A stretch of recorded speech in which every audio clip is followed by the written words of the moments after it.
wide conference, and thank you all the audience who's attending right now through Zoom, as well as watching on Facebook and going to watch on YouTube. Am I audible? Yes. Yes. Okay, Yes, great. you are audible.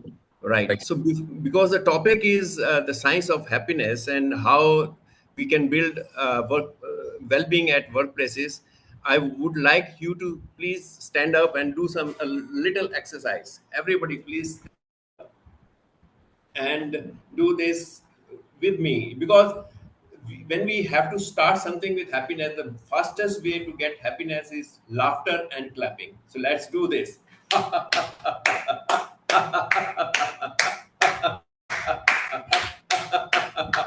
And let's do a little dance.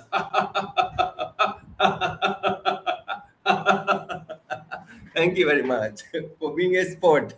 Yeah. Sometimes it may feel a little awkward when you are in the middle of a conference and everybody is serious and you are making a different kind of gestures. And likewise, when we are in the office setup and suddenly somebody starts laughing, it creates a kind of interruption for others, but it's a good interruption to have, right? So let's go ahead with the presentation. So happiness is actually a tool for preventive health, because I've studied lots of literature, and according to healthline.com, happiness boosts immunity. Yes. Let's do this once more. Do this with me. Inhale, hold one, hold two, hold three, and exhale. And now, when we exhale, we are going to laugh, because laughter is nothing but exhaling exercise. Hold one, hold two, hold three.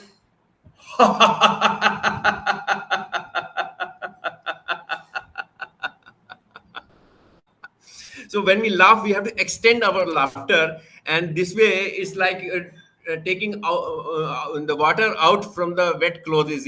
So we are taking carbon dioxide from our lungs by extending our laughter, and that boosts each and every alveoli in our lungs, and it results in immunity, boosting the immunity, lowering the chronic illness risks, and increases resilience to stress.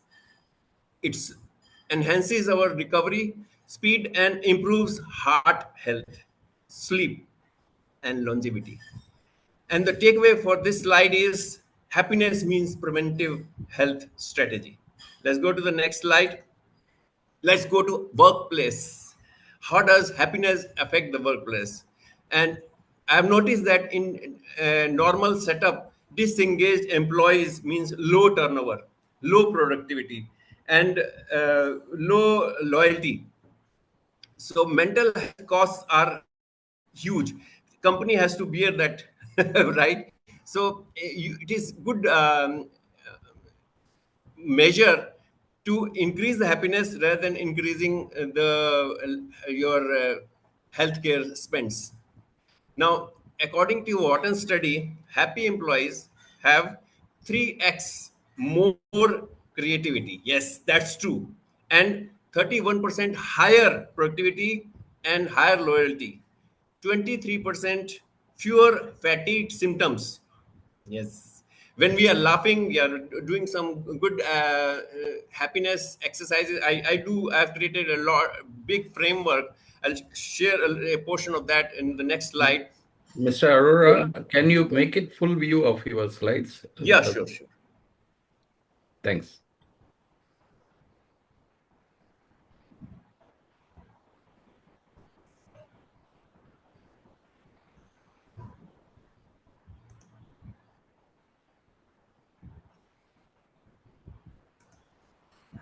Forgetting where to There's do the this. button on the bottom right. On the bottom right, you'll see like a Yes. slideshow. I got To that. the enlargement. Yeah, got that. Thank you very much. So, and then 40% more likely to be promoted. Yes, if people are seen as happy, they are liked by their colleagues, and we get good feedback from a 360 degree. Okay, and then they are 10 times more engaged. So happiness dividend means measurable ROI. Let's do this framework. I've created this framework called Bloom, and workplaces bloom when people thrive. So, acronym Bloom, B starts with balance and clarity of purpose. If the purpose of the organization is clear, what they want the employees to achieve, definitely there is a compliance which happens. If the purpose is not clear, how will the employees do? They will be all confused. Then L is for leadership with love. Yes, we have to treat our employees like our family members, like our children. When we have children, when they commit mistake, do we throw them out of the family? No, right? So we have to treat our organization as a family. We can't just throw them out, or lower their ratings. We have to. HR means human resource development. We forget about the development. We have to develop the employees with love.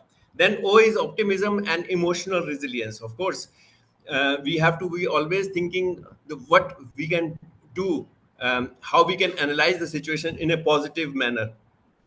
Order in sustainable routines. Yes, we have to create happiness routines. I have created lots of organizational culture and change in the different organization, and we have incorporated happiness in each and every KRA and each and every process. So then we have sustainable routines which will lead to happiness. And M is for cultural transformation. Now, when, like I said, we can do the cultural change, or it will take little bit time, but yes, it will bear its fruits on a long term basis. I want to give you three case studies.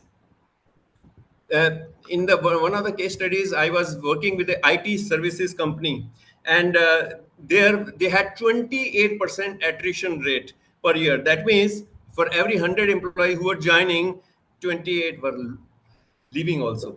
And frequent project delays were costing 4.5 crores annually, and employee burnout was due to lack of purpose and clarity, like I was saying earlier. And then when we did our intervention, we had vision alignment workshops. We trained the managers in empathy and trust building exercises. And then we had weekly resilience and laughter circles. And we introduced focus Fridays for deep work and peer led recognition. Happy boards, yes, they were recognized. And after these interventions, the attrition rate reduced from 28 to 14%, just halved.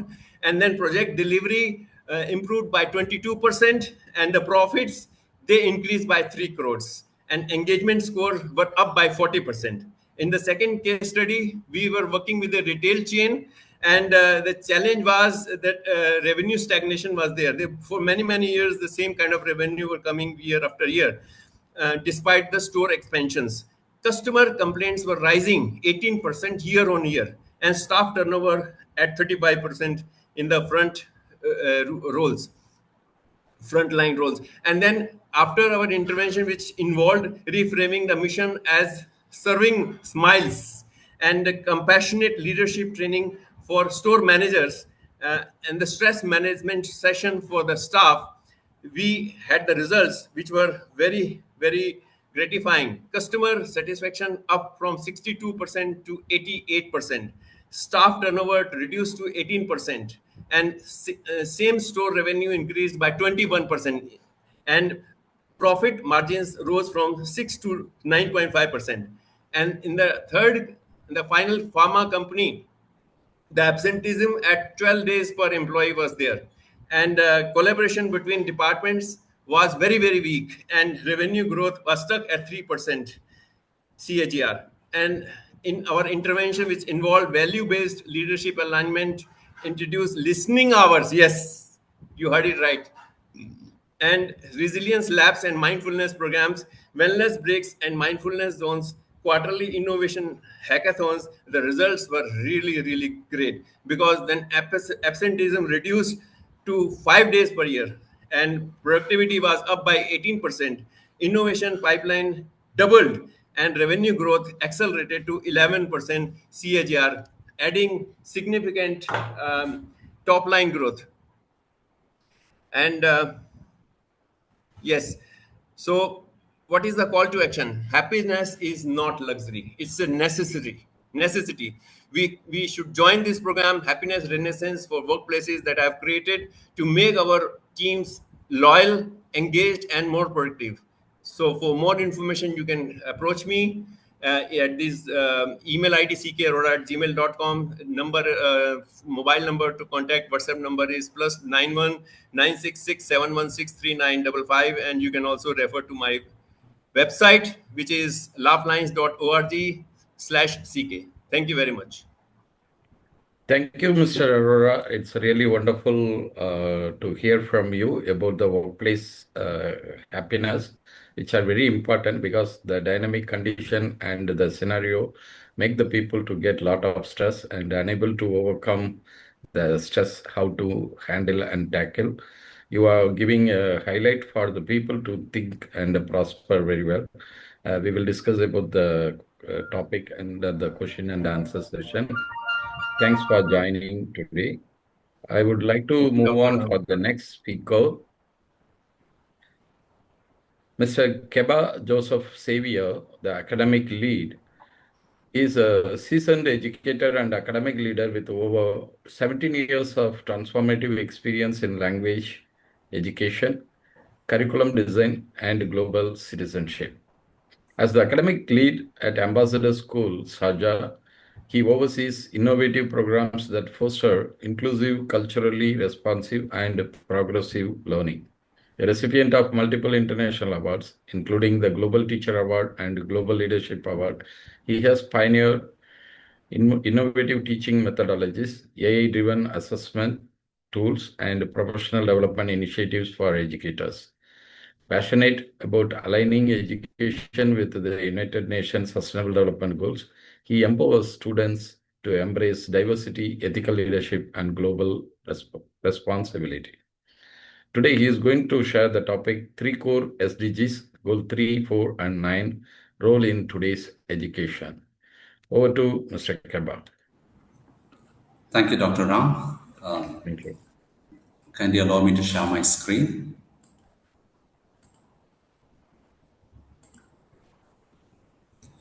Very good morning, and distinguished educators, colleagues, and friends from across the globe. It's an honor to stand before you today to share the magic of 17 Sustainable Development Goals.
As you all know,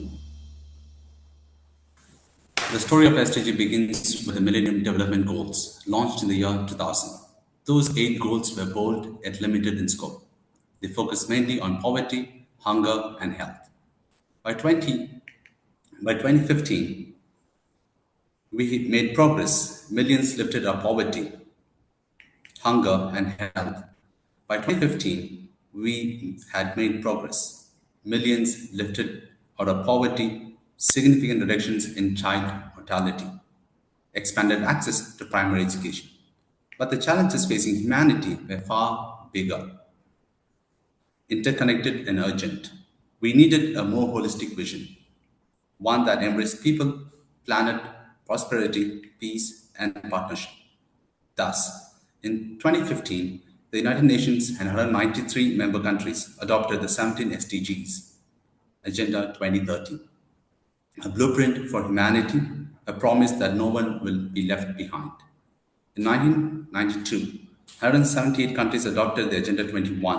In the year 2000, countries adopted the Millennium Development Goals. In 2012, member states launched a process to build the MDGs and United Nations Conference on Sustainable Development in Rio de Janeiro. In 2013, establishment of the Open Working Group to develop SDG proposal. In 2015, start of the negotiation process started. And finally, in 2015, the adoption of SDGs has begun. And here we are with how SDGs have been impacted so far in the real world transformations. Well, moving on to the progress, healthcare, and reducing deaths. Since the launch of the SDGs have not remained just goals on paper, they have just inspired real world transformations. Globally, child mortality rates have been halved in just 2 decades. The number of people requiring treatment for neglected tropical diseases dropped from 2.19 million in 2010 to 1.73 billion in 2020. Education enrollment has grown up worldwide and access to electricity has expanded in regions where darkness was once the norm. These successes reminds us when we unite around shared goals, the impossible becomes possible. But let us also be honest, progress has been uneven. The COVID 19 pandemic, climate emergencies, and growing inequalities have slowed down or reversed many achievements. That is why, dear educators, our roles as mentors, guides, and change makers are more important than ever.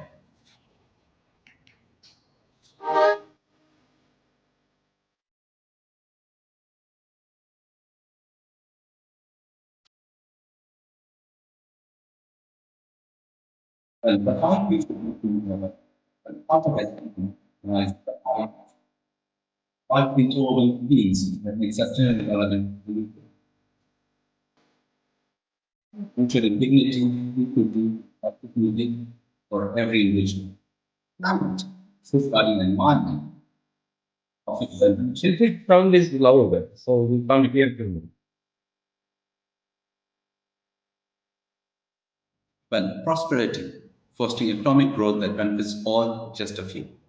Peace, creating inclusive societies where justice prevails. Finally, the partnership, because no nation, no institution, no individual can achieve these goals alone. These 5 Ps expand the traditional concept of sustainability from just people, planet, profits to something richer, deeper, and profoundly human. They remind us that development is not just human economics, but about well being, justice, and collaboration. Well, connecting the 5 Ps to real exchange.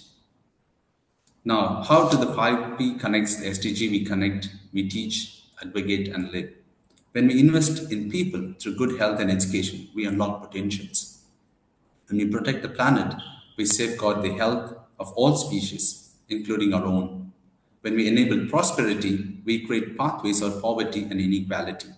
With peace, we reduce conflict and allowing learning, growth, and innovation to flourish. And through partnerships, we amplify every effort, every idea, and every resource. As educators, our task is to help students to see these connections, to recognize that solving one challenge strengthens progress on all the others. Education must make these links visible and actionable. Well, just in front of you, you'll be able to see the SDG data dashboard, which is on a real time. Let me just show you.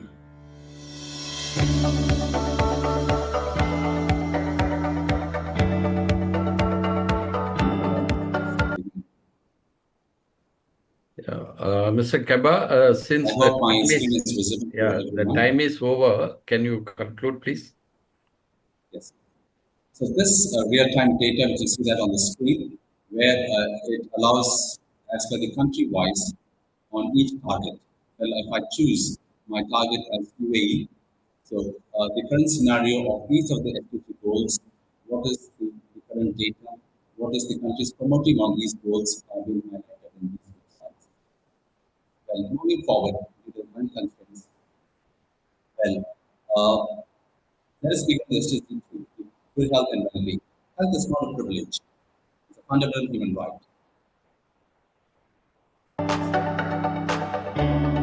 Health is not a privilege; it's a fundamental human right. Without health, no learning is possible. Work is sustainable, and society can thrive.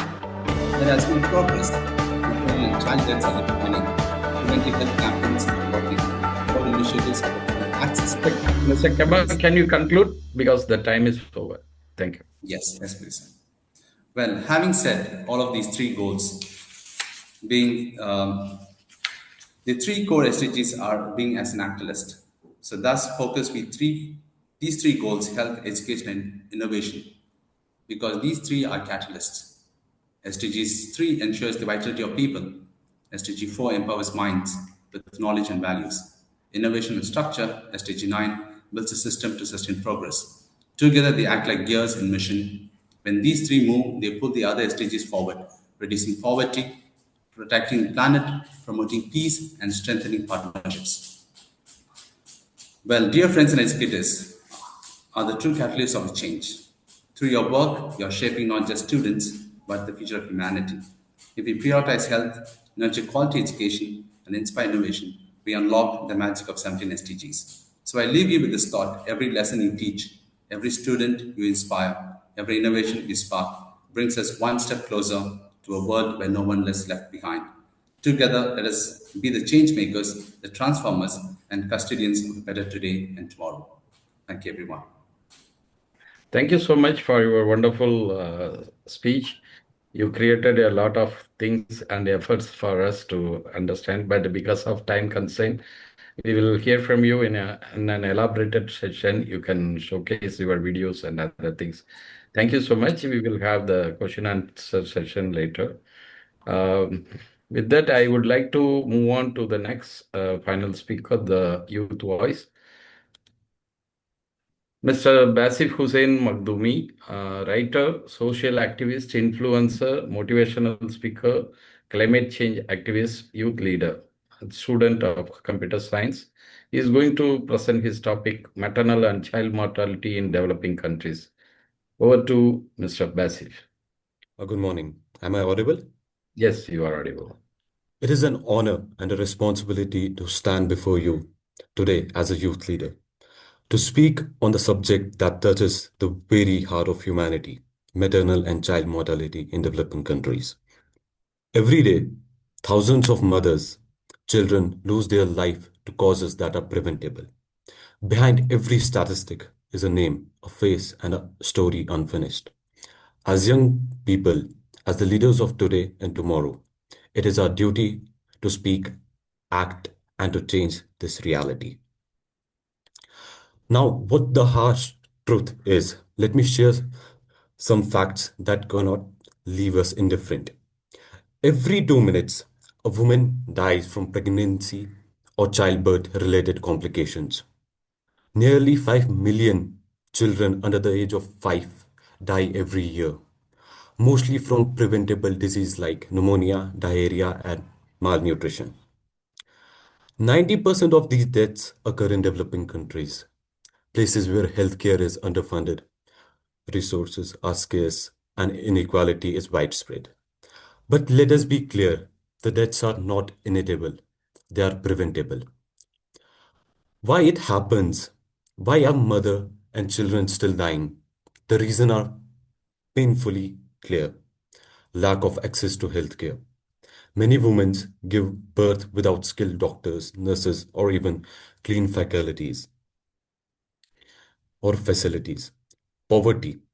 Family cannot afford nutritious food, vaccine, or medicine. An educational gap. Many mothers are unaware of basic health practices due to lack of education. And all in India mostly, gender inequality. Women often do not have the power to make decisions about their own health.